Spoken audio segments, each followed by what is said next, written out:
పెద్దపల్లి జిల్లాకు సంబంధించి ఈరోజు ప్రధాన వార్తలు చూసుకున్నట్లయితే పెద్దపల్లి జిల్లా కాలువ శ్రీరాంపూర్ మండలం పందిల గ్రామానికి చెందినటువంటి ఓ వివాహిత అనుమానాస్పదంగా మృతి చెందింది. అయితే అంజలిని భర్త రాజే చంపాడంటూ కూడా బంధువులు అయితే ఆరోపిస్తున్నారు. మృతదేహాన్ని పెద్దపల్లి ప్రభుత్వ ఆసుపత్రికి తరలించడం జరిగింది. అయితే రాజు మరియు అంజలి 10 ఏళ్ల క్రితం వివాహం చేసుకున్నారు.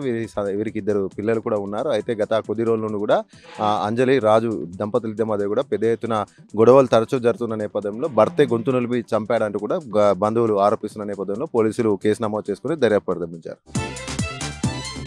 అలాగే మరొక ప్రధాన వార్త చూసుకున్నట్లయితే పెద్దపల్లి జిల్లా ధర్మారం మండలం బొమ్మరెడ్డిపల్లి గ్రామంలో ఇటీవల అస్వస్థకు గురై 100 గొర్రెలు చనిపోయిన నేపథ్యంలో బాధిత యాదవ్ కుటుంబ సభ్యులను మాజీ మంత్రి కొప్పుల ఈశ్వర్ పరామర్శించారు. ఈ సందర్భంగా మాజీ మంత్రి కొప్పుల ఈశ్వర్ మాట్లాడుతూ అకారణంగా కేవలం అస్వస్థత కారణంగా 100 గొర్రెలు పెద్ద ఎత్తున 100 గొర్రెలు ఒకేసారి చనిపోవడం చాలా బాధాకరం అంటూ కూడా కొప్పుల ఈశ్వర్ వెల్లడించారు. అంతేకాకుండా బీఆర్ఎస్ సర్కార్ హయాంలో గొర్రెలు చనిపోతే స్కీమ్ వర్తించేది, వారికి నష్టపరిహారం అందించేది. కానీ కాంగ్రెస్ ప్రభుత్వం అలాంటి స్కీములన్నింటినీ కూడా పక్కన పెట్టింది. కాబట్టి జిల్లా కలెక్టర్ ఈ ఘటన పైన స్పందించి జిల్లా కలెక్టర్కి సంబంధించినటువంటి ప్రత్యేక ఫండ్ నుండి బాధితులకు నష్టపరిహారం చెల్లించాలంటూ కూడా కొప్పులేశ్వర్ డిమాండ్ చేశారు.